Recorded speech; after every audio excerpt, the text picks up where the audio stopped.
Selamat pagi, saudara-saudari yang terkasih. Selamat datang kembali di channel Tangiyang Katolik untuk renungan pagi pada hari ini. Marilah kita sebentar menyiapkan hati dan pikiran kita untuk mendengarkan renungan sebelum memulai aktivitas dan pekerjaan kita. Marilah kita berdoa dalam nama Bapa dan Putra dan Roh Kudus. Amin. Terima kasih ya Bapa, karena Engkau telah melindungi kami dalam kegelapan malam dan masuk ke dalam terang pagi ini. Terima kasih pula karena Yesus yang Engkau utus. Terima kasih pula karena Yesus yang Engkau utus menjadi sahabat anak-anak selalu menemani aku. Ya Bapa, kami di hari yang baru ini, kami mohon agar semua yang akan kami perbuat dapat membawa kami lebih dekat denganmu. Biarlah semua kegiatan dan pikiran kami hari ini selalu nyata, dan penuhilah kami dengan kasih-Mu.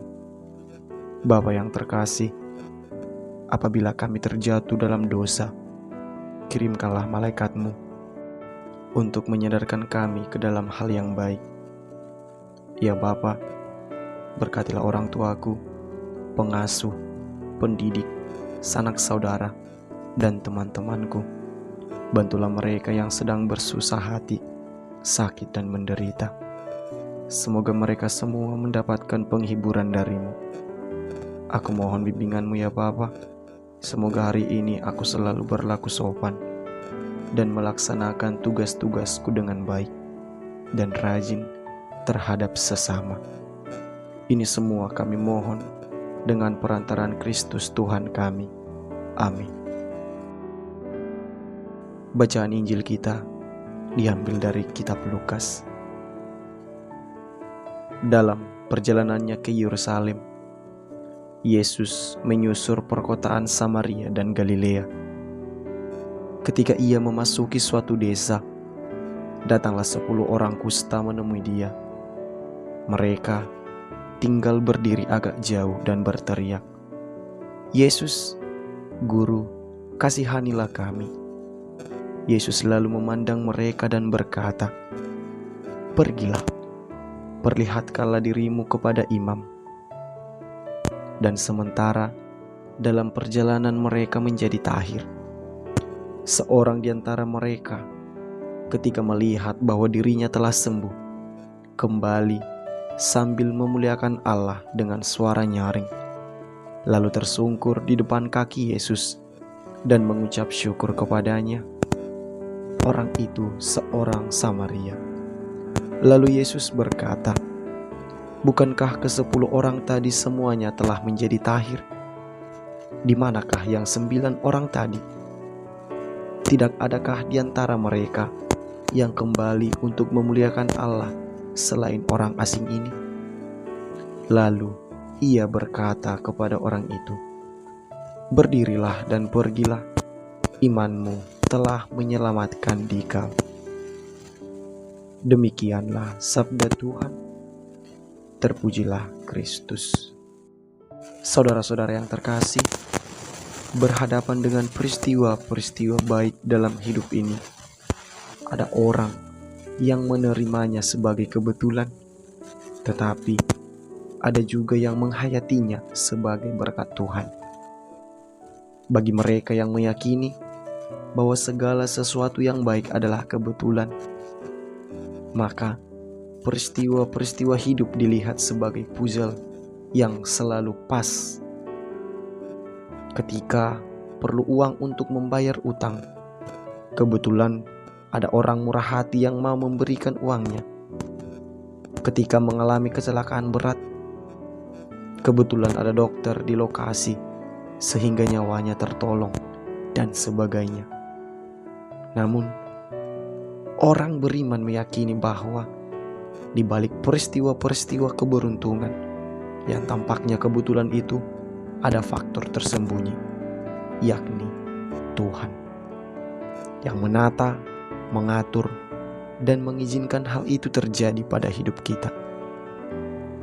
Saudara-saudara terkasih, melihat berkat Tuhan di balik setiap peristiwa membuat kita mudah untuk bersyukur.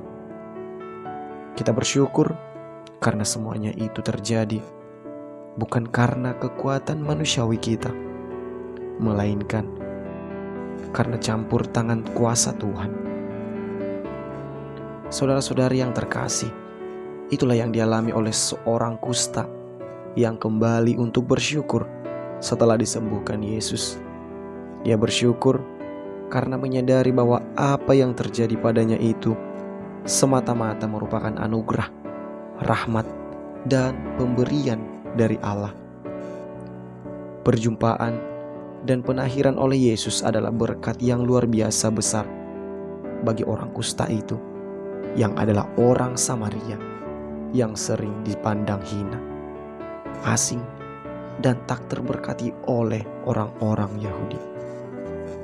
Bersyukur ternyata bukan reaksi otomatis dari mereka yang menerima keberuntungan dan kebaikan. Ucapan syukur muncul dari hati yang tulus, dari seorang yang sungguh-sungguh mengalami kasih, rahmat, kebaikan, serta penyertaan Tuhan. Bagaimana dengan kita? Bagaimana kita menyikapi peristiwa-peristiwa kehidupan kita? Orang kusta dari Samaria itu telah mengajarkan kepada kita, semua orang mampu mengucap syukur. Hidup yang penuh syukur adalah hidup yang mampu melihat dan menyadari hal kecil apapun sebagai rahmat, anugerah, dan pemberian dari Allah. Semakin besar perasaan kita dicintai dan diberkati Allah, semakin besar pula rasa syukur kita kepadanya. Mari kita renungkan, apakah sudahkah kita bersyukur hari ini? Amin. Semoga segala usaha dan pekerjaan kita sepanjang hari ini diberkati oleh Allah yang Maha Kuasa. Marilah kita sama-sama berdoa 3 salam Maria. Salam Maria, penuh rahmat, Tuhan sertamu. Terpujilah engkau di antara wanita dan terpujilah buah tubuhmu Yesus. Santa Maria Bunda Allah, doakanlah kami yang berdosa ini, sekarang dan waktu kami mati. Amin. Salam Maria, penuh rahmat, Tuhan sertamu.